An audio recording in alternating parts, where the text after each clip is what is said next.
Witam! Dzisiaj temat, który wiem, że bardzo wielu z Was zainteresuje. Często pisaliście o tym w komentarzach i wreszcie przygotowałem materiał dokładnie poświęcony temu zagadnieniu. Mianowicie dzisiaj opowiem o tym, jak daleko sięgała fala słowiańskiego osadnictwa we wczesnym średniowieczu. Opowiem o tym dokładnie, jak daleko na południe udało się dotrzeć naszym przodkom, jak daleko na zachód udało im się spenetrować dawne germańskie terytoria. Opowiem też o słowiańskim osadnictwie na północy, czyli w Skandynawii. Temacie niezwykle kontrowersyjnym, w ogóle nieistniejącym praktycznie w świadomości ludzkiej, ponieważ ludziom zwykle się wydaje, że to stamtąd były inwazje na Pomorze, na tereny bałtyckie, Litwę, Łotwę, Estonię dzisiejszą. Natomiast zupełnie było inaczej i o tym też opowiem Wam w tym filmie. No i wreszcie opowiem też o wschodnim osadnictwie słowiańskim, które jest najbardziej skryte w dziejach, ale też spróbuję zrekonstruować ten najdalszy zasięg osadnictwa na terenach wschodnich dzisiejszej Rosji. I na koniec opowiem rzeczy bardzo istotnej, bez której ten film nie miałby większego sensu. To znaczy opowiem o tym, dlaczego, jak to się stało, że Słowianie, etnos, który przez wieki istniał jak gdyby poza główną historią, istniał na poboczu cywilizacji, żył sobie w swoim spokojnym siedliszcze, jak ten etnos zdołał opanować niemal pół Europy w przeciągu około 300 lat. Podam Wam 6 powodów, dzięki którym połączonym razem Słowianie osiągnęli tak niebywały, historyczny, epokowy sukces. Na początek kilka słów wstępu, zanim przejdę do omawiania tych najdalszych zasięgów ekspansji słowiańskiej na terenie Europy. Mamy IV wiek.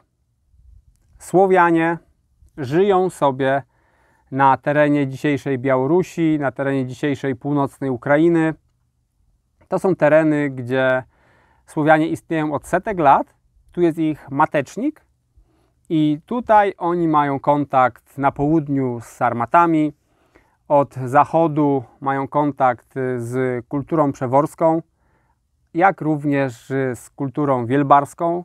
Z kulturą wielbarską utożsamiani są przede wszystkim Goci i ci Goci stopniowo z Pomorza penetrują tereny wschodniej Lubelszczyzny i dalej przesuwają się w kierunku terenów dzisiejszej centralnej Ukrainy. Tutaj wchodzą w kontakt ze Słowianami i wydaje się, że ta ich współpraca przebiega w sposób dosyć pokojowy, ponieważ Goci tworzą tutaj swoje państwo. Z tego państwa w III, a szczególnie w IV wieku naszej ery dokonują licznych najazdów na tereny Cesarstwa Rzymskiego. O Gotach nagrałem całą serię, także zapraszam do obejrzenia jej w ogóle na tym kanale. Goci na tych terenach organizują się coraz lepiej, stopniowo też zajmują część Krymu, stają się coraz mocniejsi politycznie i w końcu organizują tutaj bardzo mocne państwo, które sięga na wschodzie, niektórzy mówią, że aż po Don, na zachodzie sięga aż po Wisłę, na północy obejmuje również Słowian, a na południu sięga po tereny dzisiejszej Mołdawii. I tak wielkie państwo gocko-słowiańsko-sarmackie istnieje tutaj w drugiej połowie IV wieku. I nie wiadomo, jak potoczyłaby się dalej historia, gdyby nie najazd Hunów, który spadł na nich jak grom z jasnego nieba. W 375 roku Hunowie pokonują armię Gotów, prawdopodobnie Słowian i Sarmatów z nimi sprzymierzonych również. Rozbijają to ogromne gockie państwo i toczą się dalej jak walec na zachód do Niziny Węgierskiej, gdzie tam jest centrum ich państwa i z którego przez kolejne dziesiątki lat będą najeżdżać tereny na południu i na zachodzie Europy. A w tym momencie tutaj wytwarza się pewnego rodzaju pustka polityczna i również pustka ludnościowa, ponieważ Hunowie są straszliwymi wojownikami, przed którymi drżą nie tylko Rzymianie, ale też inne ludy, przede wszystkim germańskie, które w tym czasie głównie zasiedlają tą sferę Barbaricum Europy Centralnej. Germanie coraz częściej decydują się na opuszczanie swoich siedzib i tutaj jest taki kluczowy moment w dziejach, to jest 31 grudnia 406 roku, kiedy Wandalowie, Swebowie, Alanowie i jeszcze pomniejsze inne plemiona przekraczają w zimie zamarznięty Ren, udają się do Galii i później do Hiszpanii i tam te ich dzieje, to już osobna historia. Natomiast bardzo ważne jest to, że oni opuszczają tereny środkowej Europy i zostawiają je nie bezludne, ale bardzo rzadko zaludnione. I to daje Słowianom możliwość osiedlenia się na licznych terenach centralnej Europy. Mówimy tu m.in. o Polsce. Natomiast wydarza się później jeszcze bardziej korzystna dla Słowian okoliczność. Mianowicie Hunowie zostają pokonani na polach katalonijskich w 451 roku. Po tej ich porażce umiera niedługo Attyla i ich potężne państwo w centralnej Europie rozpada się w przeciągu kilku dosłownie lat. Dekadę później na terenie dzisiejszych Węgier już Goci, Gepidzi i inne plemiona germańskie walczą o terytoria, więc Hunowie bardzo szybko znikają jako zagrożenie na terenie starożytnej Panonii. I to sprawia, że przed Słowianami Europa staje w tym czasie otworem i zaczyna się proces wielkiej migracji Słowian. I teraz opowiem w tym filmie właśnie, jak daleko ta fala słowiańskiego osadnictwa dotarła. To porównanie do fali jest bardzo adekwatne w tym względzie, ponieważ tak jak morze wysyła swoje fale, one później dochodzą do maksymalnego zasięgu i następnie się cofają. Tak samo było ze Słowianami. Oni dotarli bardzo, bardzo daleko w niektórych miejscach, ale później musieli ustąpić i cofnęli się.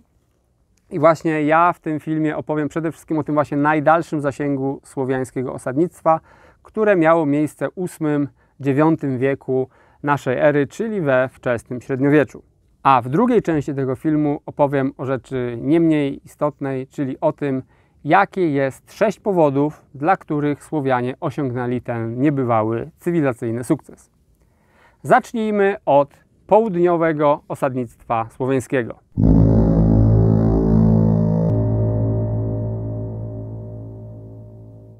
Na terenie Europy Południowej początkowo Słowianie natrafili na przeszkodę nie do sforsowania dla nich.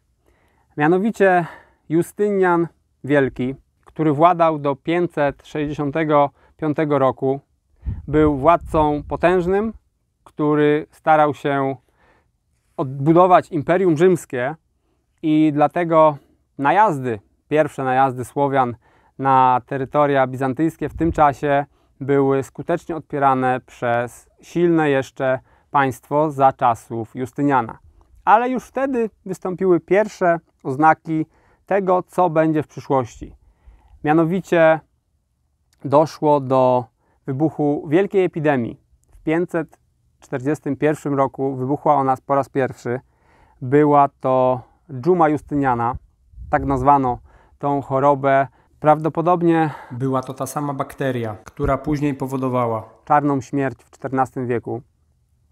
Epidemię bardzo dobrze znaną w powszechnej świadomości ludzi. Natomiast ta dżuma Justyniana z połowy VI wieku była równie śmiercionośna i również przetrzebiła niesamowicie Europę. Przetrzebiła prawdopodobnie około 25% populacji basenu Morza Śródziemnego w pierwszej fali, ponieważ druga fala, która kilkanaście lat później również wystąpiła, zebrała kolejne bardzo duże śmiercionośne żniwo. Więc liczne tereny imperium na Bałkanach zostały pozbawione około 30, w sumie może nawet 40% ludności. Kronikarz podaje, że w Konstantynopolu dziennie odchodziło z tego świata nawet 10 000 ludzi. Konstantynopol był wtedy miastem liczącym około 300 000 mieszkańców. Prawdopodobnie ta liczba jest przesadzona, ale pokazuje to, jaka była niesamowita skala tego zjawiska. Więc Justynian Wielki umiera w 565 roku i po nim dochodzi do władzy Justyn II, który nie dość, że na północy musi użerać się ze Słowianami, którzy forsują Dunaj bardzo zaciekle, to jeszcze na Dalekim Wschodzie jego imperium musi walczyć z Sasanidami, którzy oczywiście wykorzystują tą słabość Bizancjum i napierają od wschodu na jego granicę. A co gorsza dla Bizancjum, na nizinie węgierskiej pojawiają się w tym czasie Awarowie. Pierwszym ich dziełem jest zniszczenie państwa Gepidów, które tutaj razem z Longobardami z dwóch stron atakują, niszczą i to germańskie państwo, które było dosyć stabilnym sąsiadem dla Bizancjum wcześniej, znika na zawsze i teraz Awarowie zajmują tutaj dominującą pozycję w tej kotlinie panońskiej i wraz z nimi Słowianie, sprzymierzeni z nimi, uderzają na południe i w 573 roku pierwszy raz forsują Dunaj, przekraczają go już skutecznie i zaczynają się osiedlać po południowej stronie tej wielkiej rzeki, która jest naprawdę potężną, naturalną granicą w Europie. Ja, kiedy w tym roku przekraczałem Dunaj przez most, jadąc do Serbii, widziałem, jak to jest niesamowicie potężna rzeka. To naprawdę przekroczenie tej rzeki było bardzo ważnym wydarzeniem i wyzwaniem też logistycznym. Więc też rozumiem, jak łatwo było się Bizancjum bronić na linii Dunaju, ponieważ mieli potężny mur, znacznie potężniejszy niż mur chiński, który Chińczycy musieli sobie specjalnie sami wybudować. Tutaj Dunaj był wspaniałym murem broniącym Bizancjum od północy. Więc ten Dunaj został wreszcie sforsowany, miasta na południu zostały zdobyte i w ten oto sposób Słowianie zajęli sobie pierwsze przyczółki, z których później już mogli łatwiej kontynuować swoją ekspansję. Ale jeszcze ta bariera wcale tak dobrze nie prysła, ponieważ od 582 roku do 602 rządził Maurycjusz, który starał się odbudować ten limes na północy i robił to dosyć skutecznie. Wyparł wiele słowiańskich plemion, które tutaj już się przeniosły. Swoje legiony stawiał na granicy dunajskiej i wydawało się, że uda mu się to wielkie dzieło odbudowy limesu na północy ukończyć z pozytywnym skutkiem, mimo że działał w bardzo trudnych okolicznościach, bo dżuma Justyniana położyła się cieniem na całym Bizancjum. Problemy ekonomiczne, które wtedy wynikły, nie zostały naprawione przez jedną dekadę. Straty ludnościowe były kolosalne, jak wspomniałem wcześniej. Te straty oczywiście nie dotknęły w tak mocnym stopniu Słowian, którzy nie byli powiązani tą całą siecią komunikacyjną, przez którą ta choroba się przenosiła. Tutaj ta renta zacofania, którą oni wtedy posiadali, bardzo im się przydała. Ale Maurycjusz w 602 roku rozkazał swoim legionom rozłożyć się na zimowe leże na północ od Dunaju. A to bardzo im się nie spodobało, czuli się tam niebezpiecznie, twierdzili, że tam jest zimno i doszło do buntu. Na czele buntu stanął mało znaczący żołnierz o imieniu Fokas, lecz udało mu się skutecznie przeprowadzić ten bunt przeciw cesarzowi. Wykorzystał te nastroje niezadowolenia wśród żołnierzy, zamordował cesarza, po czym wpadł do Konstantynopola, wymordował również jego rodzinę i sam mianował się cesarzem. Oczywiście przez większość ludzi był uważany za uzurpatora, ale jako że stała za nim armia, no to niewielu miało śmiałość buntować się przeciw niemu otwarcie. Jednakże ten przewrót był bardzo niekorzystny oczywiście z punktu widzenia międzynarodowego, ponieważ wojsko zostało wycofane z linii Dunaju, więc zaraz Awarowie i Słowianie wykorzystali tą okoliczność i teraz już całą chmarą wlali się przez tą wielką rzekę na południe, zajęli wiele prowincji bizantyjskich, a na wschodzie oczywiście Imperium Sasanidów też wykorzystało jak tylko mogło tą okoliczność i uderzyło na posiadłości bizantyjskie, co spowodowało, że w kolejnych latach Bizancjum na wschodzie straciło kolosalne ilości terytoriów. Upadła m.in. Jerozolima, a później nawet stracili Egipt. I w tym momencie, kiedy rządził Fokas, pierwsza dekada VII wieku, Imperium Bizantyjskie było bliskie zawaleniu się całkowicie. Lecz pojawił się ktoś, kto uratował Bizancjum i zapewnił mu istnienie na kolejne prawie 1000 lat. Tym człowiekiem był syn gubernatora Afryki, Herakliusz, którego wezwano, żeby w końcu zakończył tą tyranię Fokasa, i on w 610 roku rzeczywiście skutecznie tego dokonał, objął władzę i rządził przez kolejne 31 lat, ratując Bizancjum od upadku. Bizancjum było wtedy w sytuacji katastrofalnej. Przez Limes Północny przelały się już tysiące Słowian wspieranych przez Awarów i oni osiedlili się już na bardzo dużych terytoriach dzisiejszych Bałkanów. Natomiast na wschodzie Sasanidzi byli blisko ostatecznego zwycięstwa nad Bizancjum i uknuli oni taki sprytny plan, że dogadają się z Awarami i wspólnie, symultanicznie z dwóch stron uderzą na Konstantynopol, zdobędą wreszcie to miasto i Imperium Bizantyjskie upadnie na zawsze. I ten plan miał być wykonany w 626 roku, kiedy to armia Herakliusza już maszerowała na wschód, żeby tam stawić czoła Sasanidom. Kiedy dowiedział się on, będąc jeszcze nie dalej niż 2000 km od Konstantynopola, że potężna armia awarsko-słowiańska uderza na Konstantynopol, postanowił nie zawracać. Postawił wszystko na jedną kartę, postanowił pierw pokonać najgroźniejszego jego zdaniem przeciwnika, czyli Imperium Sasanidów.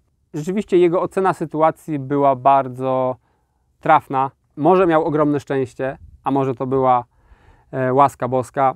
Ciężko orzec. Po prostu Słowianie i Awarowie nie zdołali zdobyć Konstantynopola, zostali odparci, a on rok później na terenie Mezopotamii pod Niniwą dokonał wielkiego zwycięstwa nad armią sasanicką, pokonał ich i dzięki temu odzyskał prawie wszystkie terytoria stracone przez ostatnie kilka dekad podczas tego zamieszania w Bizancjum. Później wrócił i był w stanie jeszcze odbudować swoją pozycję na Bałkanach, ale tutaj doszło do bardzo istotnego z naszego słowiańskiego punktu widzenia wydarzenia.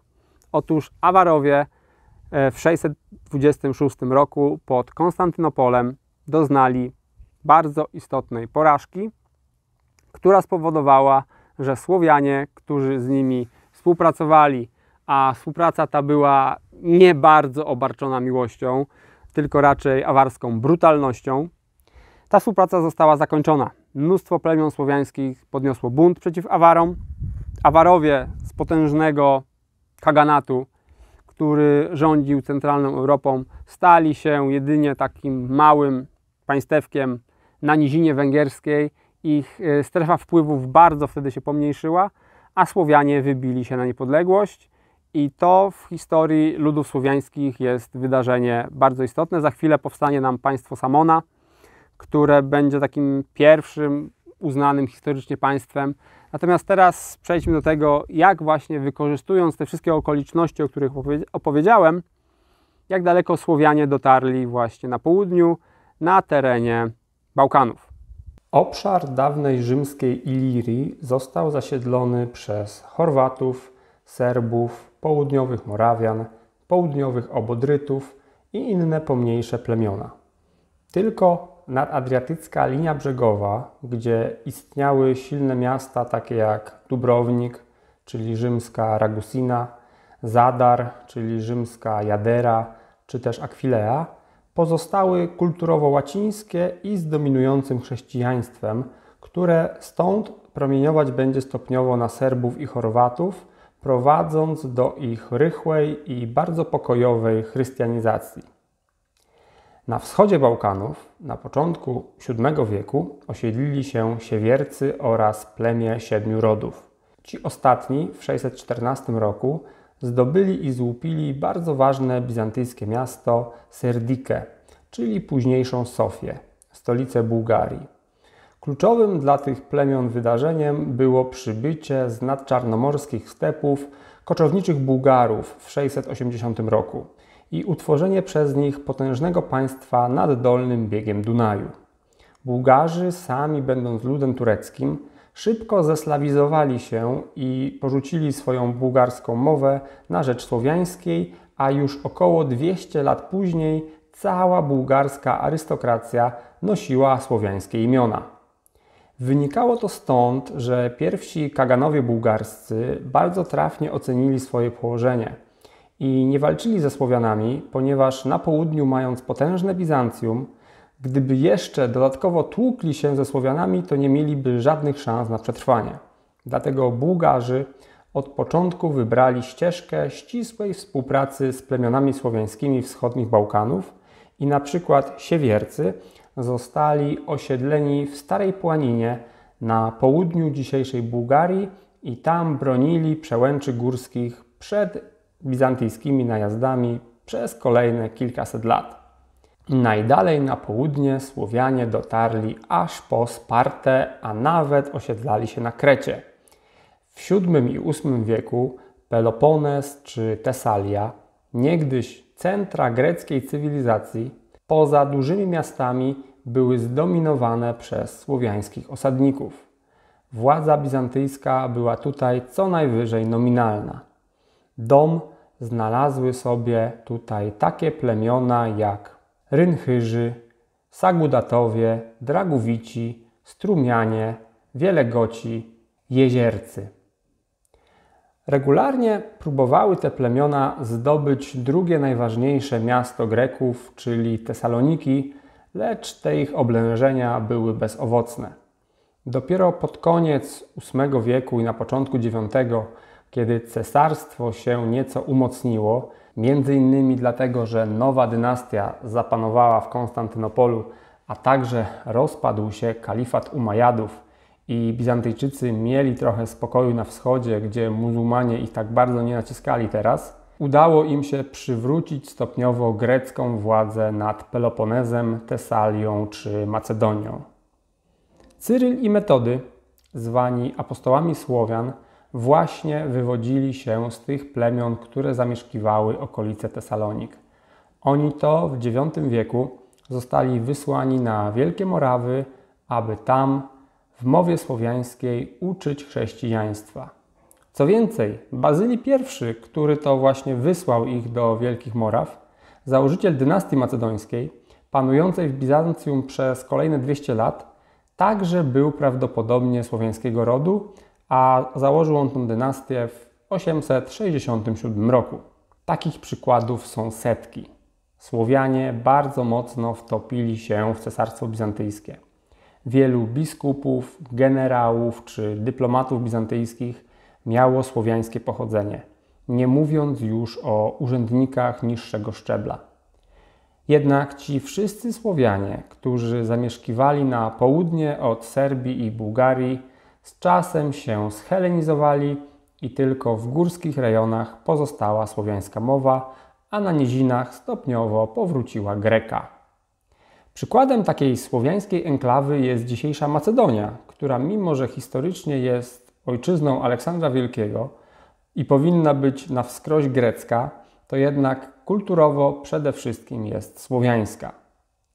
Współczesna Greka ma także trochę zapożyczeń z mowy słowiańskiej. Na przykład słowiańska koliba to grecka kalywa, a słowiańska duma to grecka douma.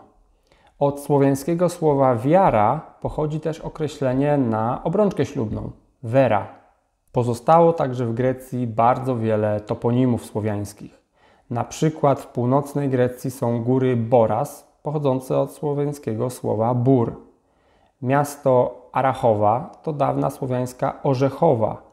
Miejscowość Kamenica to oczywiście słowiańska kamienica, a rzeka Bistrica to oczywiście słowiańska Bystrzyca i tak dalej, i tak dalej. Jest tego pełno i często te nazwy są bardzo niewiele zmienione do dnia dzisiejszego. Podsumowując, Słowianie zapuścili na Bałkanach bardzo silne korzenie i mimo, że przez setki lat byli w orbicie niezwykle silnej kultury greckiej, a później przez kolejne setki lat byli pod turecką okupacją, to zachowali do dziś swój język i obyczaje.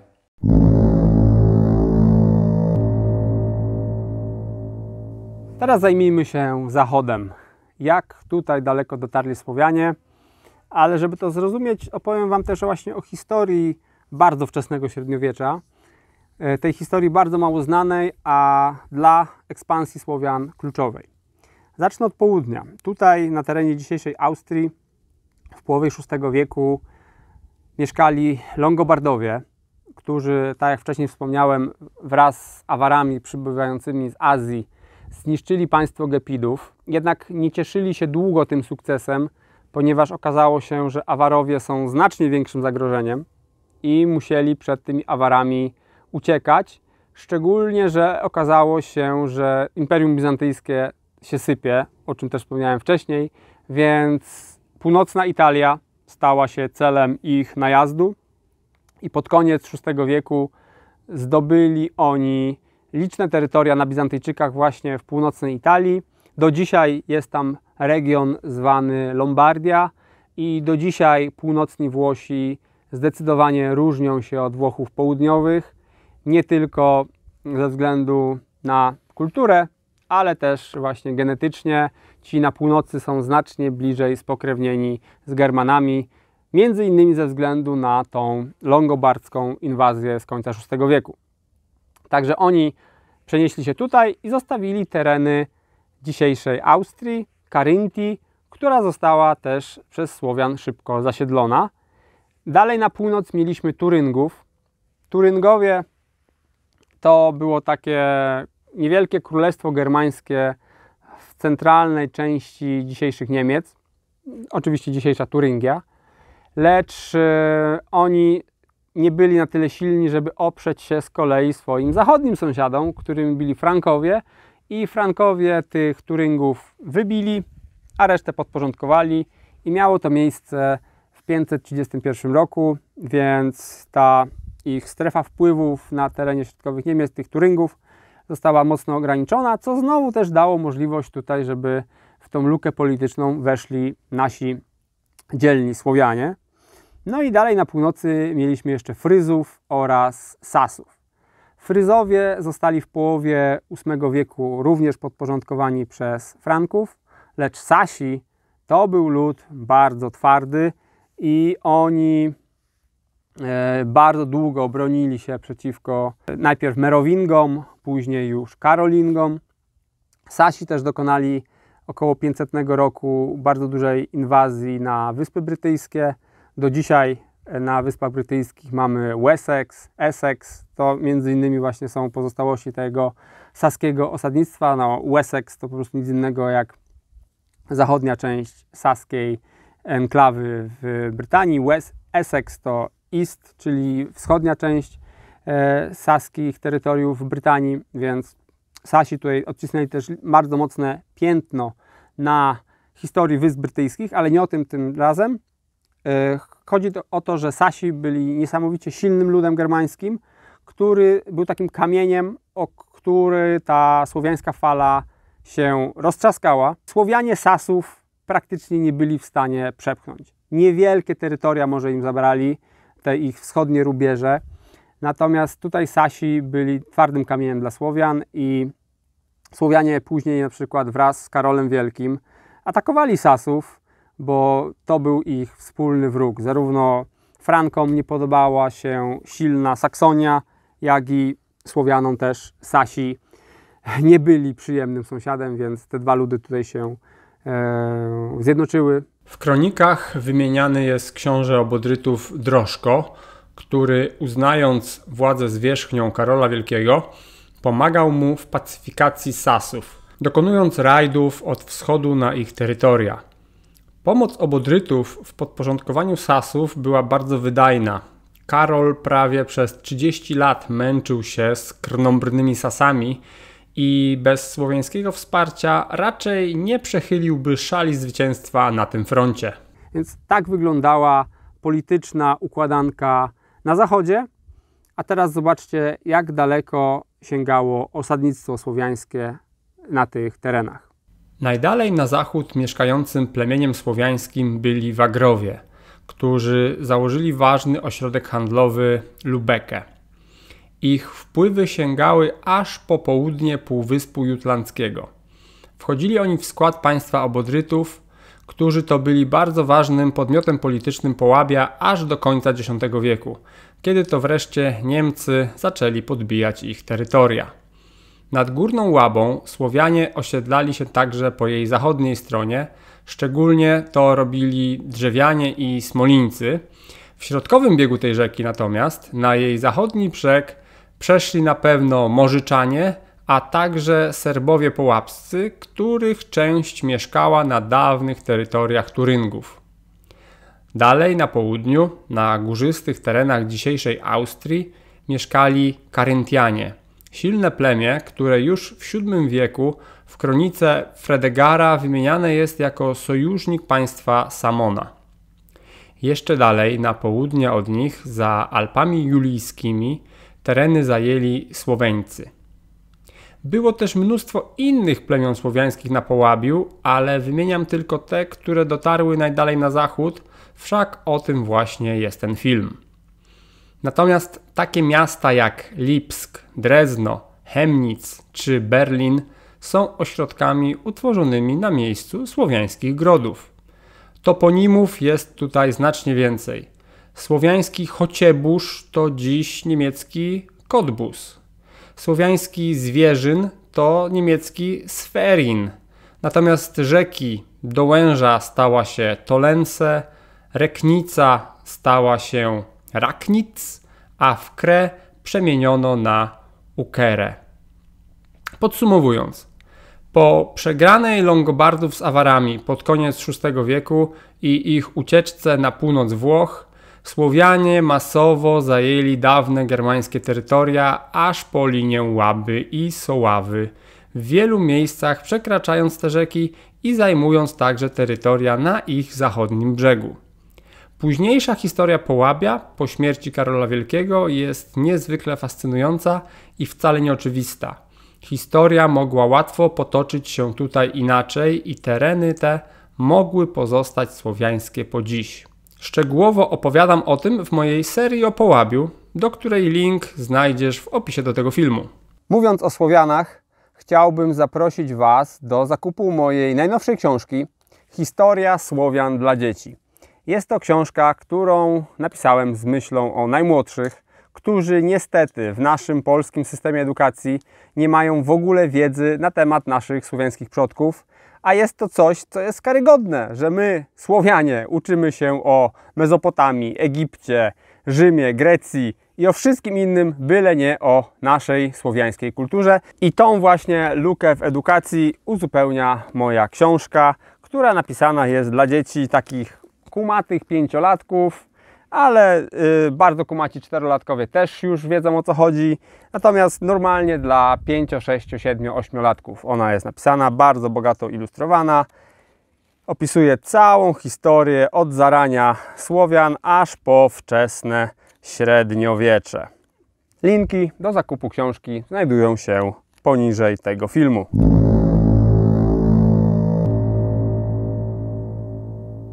Kolejnym rozdziałem mojej opowieści jest północ. Mam na myśli tutaj Skandynawię. I jest to temat bardzo kontrowersyjny. Ciężko jest znaleźć jakiekolwiek dane na temat słowiańskiego osadnictwa w Skandynawii. Jednak badania archeologiczne w tym względzie są jednoznaczne.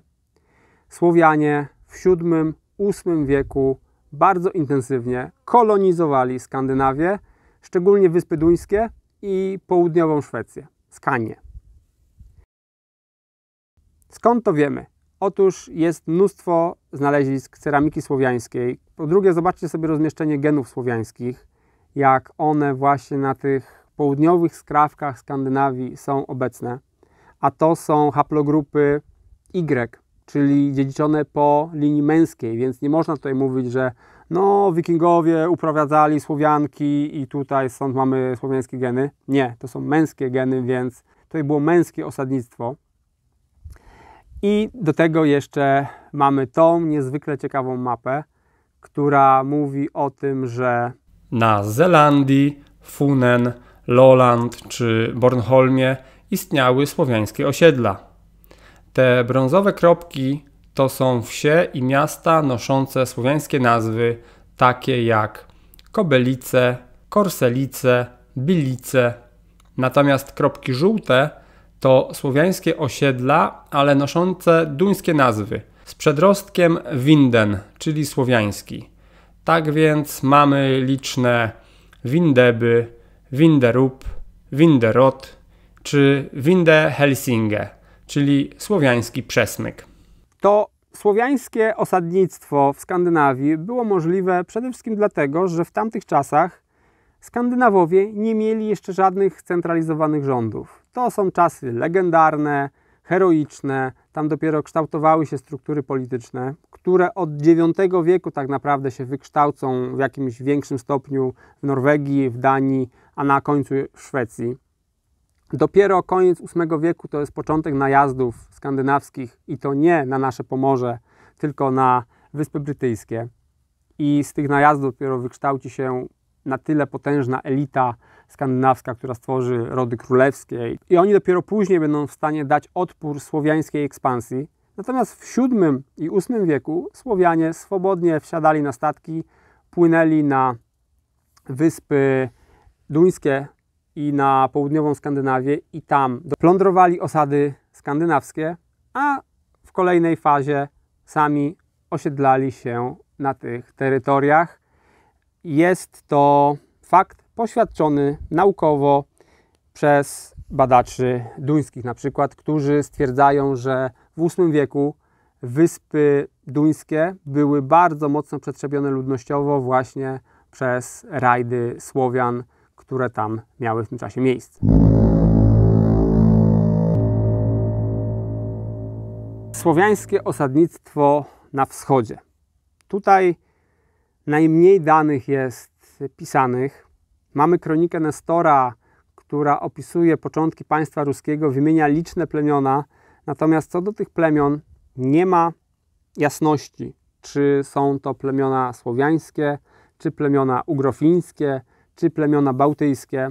Nad każdym plemieniem wymienionym przez Nestora naukowcy głowią się po pierwsze nad tym, gdzie ono tak naprawdę było zlokalizowane oraz jak etnicznie ono się kształtowało, bo tak jak mówię, to była mieszanka Ugrofinów, Bałtów i Słowian i trudno jest bardzo precyzyjnie określić, jaki był najdalszy zasięg słowiańskiego osadnictwa w VIII-IX wieku. Jest to próba pewnej rekonstrukcji, ale tutaj zaznaczam, że ta wiedza jest najbardziej mglista. No ale na przykład można powiedzieć z całą pewnością, że tereny późniejszej Moskwy, późniejsza kolebka Rosji, w tamtym czasie była zamieszkiwana przez lud ugrofiński, a nie słowiański.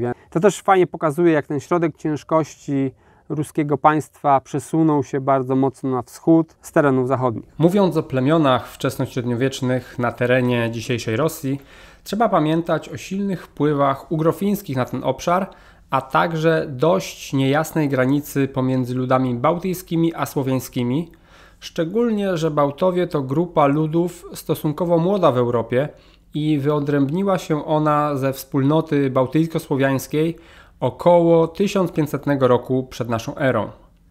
I tak na przykład Słowianie ilmeńscy nad jeziorem Ilmeń ze swoją stolicą w Nowogrodzie Wielkim są przykładem miksu dawnych ugrofińskich mieszkańców tych ziem, wareskich przybyszów z Zabałtyku oraz słowiańskich osadników z południa. Krywicze z kolei zasiedlili tereny z silnym wpływem bałtyjskim z zachodu oraz ugrofińskim z północy. Bardzo ciekawe natomiast jest pochodzenie Wiatyczów i Radymiczów. Nestor w swojej kronice Powieść lat minionych pisze o nich, że te ludy pochodzą od Lachów, sugerując, że przybyli tutaj z zachodu. Są badacze, którzy próbują ten lakoniczny zapis Nestora wyjaśnić tym, że plemiona te najpierw w VI-VII wieku zamieszkiwały Mazowsze i Podlasie, a później wróciły trochę na wschód, ale już tam było zajęte, więc poszli bardziej na północ. Jak widać, Słowianie dość mocno trzymali się do rzecza Dniepru. Nad Oką mamy już ugrofińskich Merów, dalej Murię oraz Mordwinów. Natomiast nad Donem rozsiadli się tureccy Hazarowie. Wschód to będzie w przyszłości jedyny kierunek, gdzie ekspansja słowiańska będzie trwać po 800 roku naszej ery i właściwie zakończy się dopiero w XIX wieku rosyjską kolonizacją Syberii i Alaski.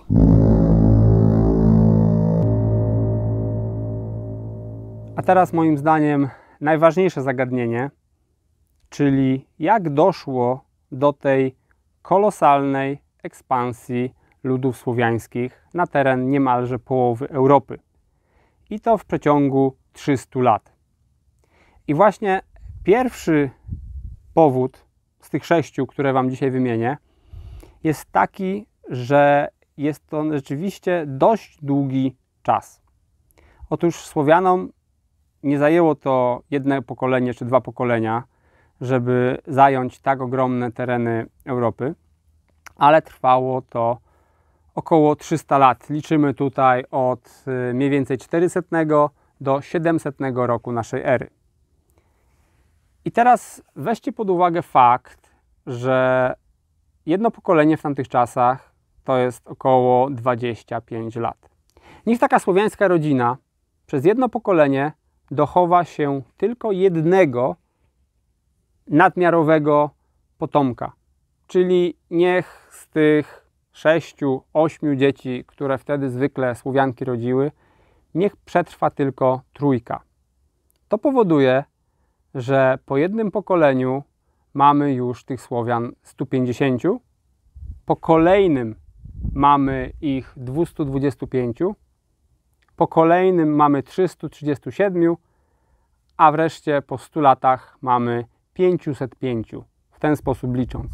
Czyli przez jedyne 100 lat mamy 5-krotny wzrost populacji, zakładając tylko jedno nadmiarowe dziecko. I to w tamtych czasach było dla Słowian możliwe, ponieważ punkt drugi mojej argumentacji, nie mieli oni znaczących naturalnych wrogów. To jest sytuacja dziejowa bardzo rzadka, bardzo niespotykana sytuacja dziejowa, że jakiś lud prawie że nie ma naturalnych wrogów, a co więcej, ma ogromne terytoria, na których może się osiedlać. Tak jak wspomniałem wcześniej, Hunowie wymietli ludy germańskie z centralnej Europy, zostało ich bardzo niewiele. Później Awarowie byli skłonni do współpracy już ze Słowianami i oni wspierali to słowiańskie osadnictwo, ponieważ jako sojusznicy Awarów Słowianie byli dla nich bardzo przydatni. Awarowie najpierw uważali się za niezwyciężonych, ale kiedy w połowie VI wieku przegrali bitwę z Germanami na terenie środkowych Niemiec, doszli do wniosku, że potrzebują słowiańskiego wsparcia, potrzebują słowiańskiej piechoty, ponieważ samą awarską kawalerią nie są w stanie na przykład właśnie w germańskich lasach wygrywać z Frankami, czy Turyngami, czy Longobardami. Więc oni weszli w tą współpracę ze Słowianami i to powodowało, że na Słowian nikt nie atakował w tych czasach. W VII-VIII wieku Słowianie żyli sobie spokojnie na tych terenach, które zajęli, czyli na przykład na terenach Polski, na terenach Połabia, na terenie Bałkanów również bardzo często byli w ogóle nie nękani przez Bizancjum, ponieważ Bizantyjczycy z jednej strony nie byli na tyle silni, żeby tępić Słowian. Po drugie, cieszyli się, że mają napływ ludności, którą mogą sobie zhelenizować i która może być dla nich wartościowymi obywatelami. Bardzo często Słowianie właśnie służyli w armiach bizantyjskich, więc Bizantyjczycy starali się jakoś bardziej wykorzystać Słowian niż z nimi walczyć, więc Słowianie naprawdę przez te 300 lat liczebnościowo bardzo, bardzo mocno się wzmocnili, ale też zasymilowali liczne ludy, które spotkali na swojej drodze. To jest kolejny, trzeci argument. Kultura słowiańska jest kulturą bardzo silną. I tutaj proszę Was, nie dawajcie sobie wmawiać, że kultura słowiańska to jest kultura prymitywna, która po prostu ulega każdej innej napotkanej kulturze, bo to jest kompletna nieprawda i 1500 lat historii Słowian w Europie pokazuje dobitnie, że kultura słowiańska jest niezwykle silną kulturą. Kilka przykładów takich od ręki, jeżeli ktoś jeszcze nie wierzy. Zobaczcie, pod koniec VII wieku na teren dzisiejszej Bułgarii przybywają tureccy Bułgarzy. Lud turecki z terenów dzisiejszej Ukrainy, tam przegrywają z Hazarami, uciekają na teren Bułgarii i tutaj wchodzą w kooperację ze Słowianami. 100 lat później praktycznie już nikt nie mówi w Bułgarii językami tureckimi, a wszyscy posługują się językiem słowiańskim, czczą słowiańskich bogów. Władcy Bułgarii zaczynają nosić słowiańskie imiona i ten wielki, wojowniczy, wspaniały lud tureckich Bułgarów zostaje w przeciągu 100 lat zesławizowany i później Bułgaria jest już zaliczana do grona państw słowiańskich. Zobaczcie Serbów. Lud, który dotarł bardzo daleko na południe, który przez wieki miał kontakt z bardzo wysoką kulturą bizantyjską, nie dał się schelenizować. Serbowie do dziś mówią pięknym słowiańskim językiem. Później jeszcze byli pod okupacją turecką przez wieki, też nie dali się sturczyć i dzisiaj Serbia jest ciągle krajem słowiańskim, mimo że z jednej strony miała Rzym, który wpływał na nich, bo Serbowie przez część swojej historii byli katolikami. Z drugiej strony mieli Konstantynopol, najpotężniejszą kulturę tamtych czasów, która helenizowała tereny ogromne. Cała Anatolia chociażby była schelenizowana przez kulturę bizantyjską, grecką. Natomiast Serbowie przetrwali jako słowiański etnos. I przykład kolejny, Łużyczanie.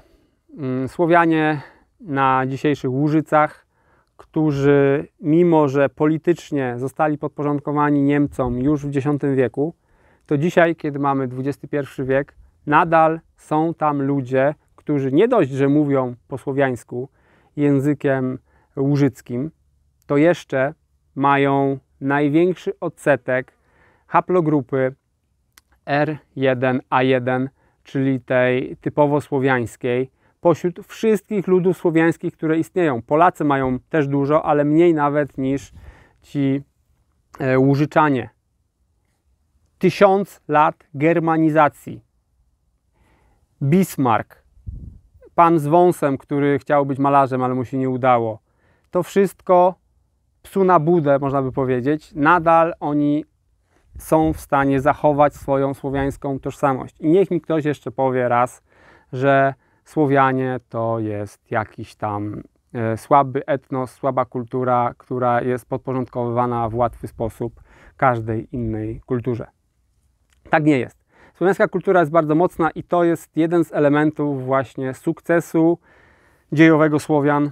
Jedynym przykładem w drugą stronę i fenomenem na skalę światową tak naprawdę są Węgrzy, którzy przybyli z Wielkiego Stepu na koniec IX wieku, zajęli Kotlinę Panońską i będąc otoczonymi przez Słowian z każdej strony, nie dali się zeslawizować do dzisiaj. Ich język został praktycznie w ogóle niezmieniony. Jest w nim ciągle bardzo mało słów pochodzących z innych języków. I mimo, że dzisiaj Węgrzy genetycznie są bardzo zbliżeni do Słowian, bo jednak wymiana genetyczna następowała tak mocno i ta masa Słowian okalających ich była tak duża, że genetycznie tych Węgrów, tych ugrofińskich Węgrów zostało bardzo mało, to jednak kulturowo oni przetrwali takie dziejowe nawałnice, że to jest naprawdę niesamowite, jak potężna jest kultura węgierska. Ale powód numer 4. Słowianom spadła z nieba gwiazdka. Dostali niesamowity prezent od Matki Ziemi. Otóż w dzisiejszej Papui Nowej Gwinei w roku 535 wybuchł potężny wulkan Tuwurwur. I tenże wulkan spowodował niesamowitą zmianę w pogodzie na terenie całego globu. Prokopiusz z Cezarei zapisał, że po wybuchu tego wulkanu, oczywiście nie wiedział, że to jest spowodowane wulkanem, ale napisał, że ten rok był cały, jakby słońce było w zaćmieniu. Było tak mało promieni słonecznych. Kroniki irlandzkie zapisały, że był to rok bez chleba. Chińczycy zapisali, że całe Chiny spowite były gęstą, suchą, nigdy wcześniej niespotykaną mgłą, a w sierpniu spadł śnieg. Oczywiście ten wybuch wulkanu i ta ogromna ilość pyłów, które zostały wyrzucone do atmosfery, spowodowały, że temperatura na całej planecie bardzo się obniżyła i doszło do bardzo dużych klęsk nieurodzaju. Zwierzęta padały, roślinność nie wzrastała i następstwem tego była mała epoka lodowcowa, która trwała przez kolejne 100 lat. Jest to nazywane w źródłach, jakbyście chcieli sobie poszukać, Late Antiquity Ice Age. Ten wulkan spowodował około 100 lat ochłodzenia klimatu na całej Ziemi. I to z kolei spowodowało, że wybuchła później ta dżuma Justyniana, która spowodowała, że to jest powód numer 5. Dżuma Justyniana spowodowała, że mnóstwo ludów zostało przetrzebionych w basenie Morza Śródziemnego, a Słowian ta choroba w bardzo małym stopniu dotknęła, ponieważ oni byli mocno rozproszeni i nie powiązani tak bardzo z Europą nad Morzem Śródziemnym, więc tam tej epidemii dotarło bardzo niewiele i ta ludność została w bardzo niewielkim stopniu przetrzebiona. I ta dżuma Justyniana powoduje, że miliony, szacuje się, że nawet 100 milionów ludzi w Europie w tym czasie znika i na to miejsce przychodzą Słowianie na tereny w bardzo dużym stopniu wyludnione z powodu tej epidemii. A powód ostatni, 6, jest taki, że Słowianie, będąc ludem skupionym na rolnictwie, byli bardzo dobrzy w adaptowaniu się do zmieniających się warunków i do zmieniających się terenów, na których się znajdowali. Słowianie byli wyśmienitymi rolnikami, co dawało im nadwyżki żywieniowe, co dawało wzrost demograficzny, o czym powiedziałem na samym początku, ale też powodowało, że taki wybuch wulkanu nie był dla nich tak wielką katastrofą, jak dla bardzo zorganizowanych wysoko państw takich jak na przykład Imperium Bizantyjskie, gdzie dla nich rolnictwo to było tylko częściowo dla wyżywienia się, ale tam hoduje się mnóstwo winorośli po to, żeby sobie pić winko. Czego Słowianie nie robili. Oni robili tylko to, co jest efektywne, czyli najprostsze zboża, proso, owies i to łatwe w uprawie, na prawie każdej ziemi urośnie i zajmowali się rzeczami efektywnymi. Natomiast Bizancjum, uprawa oliwek, znowu, oliwki nie są potrzebne do przeżycia, natomiast dla Bizantyjczyków były niezwykle istotne, no bo oliwa była użytkowana i w konsumpcji, i do lamp, i cała ich kultura się opierała o tą właśnie oliwę z oliwek, więc uprawiali rzeczy, które dla nich były niekonieczne do przetrwania. I przez to ta bardzo wysoce zorganizowana społeczność, kiedy nagle miała utratę dostaw żywności z Afryki, gdzie były główne spichlerze dla Bizancjum. Przecież Grecja to jest teren podobny jak tutaj, bardzo kamienisty, gdzie ciężko cokolwiek wyhodować. Tam można łowić ryby, ale jeżeli chodzi o uprawę zbóż, no to trudna sprawa. Ich łańcuchy dostaw się załamały i tam rzeczywiście doszło do katastrofy w związku z tym wybuchem wulkanu i później z tym ochłodzeniem klimatu. Natomiast dla Słowian nie był to wielki problem i oni z łatwością adaptowali się do nowych terenów. Wypasali swoje zwierzątka jak zawsze, owce, kozy, krowy, jeździli konno jak zawsze, uprawiali swoje proste warzywa, proste zboża, które nie wymagały najlepszych ziem, które nawet nie wymagały późniejszej trójpolówki. Oni mogli spokojnie sobie wypalić jakieś lasy, na tych lasach wypalonych wykarczować drzewa, zasadzić swoje zboża i tak mogli przez długie lata funkcjonować bardzo skutecznie, działając i rozmnażając się przede wszystkim, co dało możliwość temu słowiańskiej ekspansji. I jeszcze, jak o tym mówię teraz, to przychodzi mi do głowy jeszcze jeden, nie mniej istotny, 7. element słowiańskiego powodzenia w tamtych czasach. Mianowicie Słowianie są ludem bardzo silnym fizycznie, co powoduje, że są również bardzo silnymi wojownikami. Bo w tamtych czasach siła fizyczna bardzo jednoznacznie przekładała się na skuteczność w walce. A Słowianie jako wojownicy byli bardzo skuteczni i do dziś, jeżeli zobaczycie rankingi najlepszych sportowców w sportach walki, to Słowianie są na najwyższych miejscach zwykle, czy to karate, czy to judo, czy to boks, czy to kickbox, czy to boks tajski nawet, to znajdziecie tam Słowian.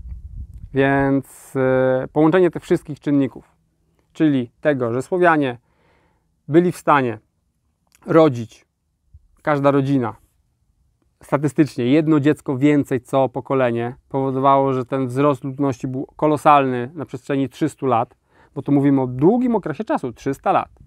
Poza tym świetne rolnictwo, bardzo silna kultura, bardzo dobre okoliczności polityczne. O tych okolicznościach politycznych dużo w tym filmie opowiedziałem, więc rozumiecie, jak ta wczesno-średniowieczna Europa wyglądała, jak te okoliczności polityczne były sprzyjające dla słowiańskiego osadnictwa.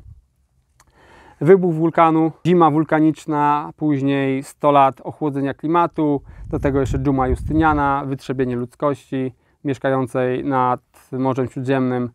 I to właśnie wszystko powoduje, że Słowianie dokonali tak niesamowitego dzieła i trzeba to rozumieć, trzeba o tym mówić i nie ma się czego wstydzić jak najbardziej. Mam nadzieję, że ta moja opowieść w dużym stopniu posegregowała tą waszą wiedzę na temat wczesnośredniowiecznej słowiańszczyzny. Może powiedziałem o rzeczach, których nie mieliście pojęcia, a tutaj uzupełniliście swoją wiedzę. Bardzo się z tego cieszę. Na koniec chciałbym was jeszcze raz zaprosić do zakupu mojej książki, a również jeżeli chcielibyście sprawdzić, jak wiele Słowian jest w was, możecie teraz, używając kodu zniżkowego OSADA10, skorzystać z linku, który jest poniżej tego filmu i wykonać swoje własne badania genetyczne, żeby przekonać się, ile Słowianina jest w tobie, mój drogi widzu. W dzisiejszych czasach z łatwością można zrobić swoje prywatne badania genetyczne. I takie właśnie badania wyglądają w taki oto bardzo prosty sposób. Otrzymujecie kopertę. W kopercie macie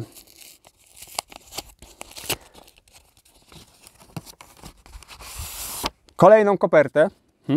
Zaskakujące nieco.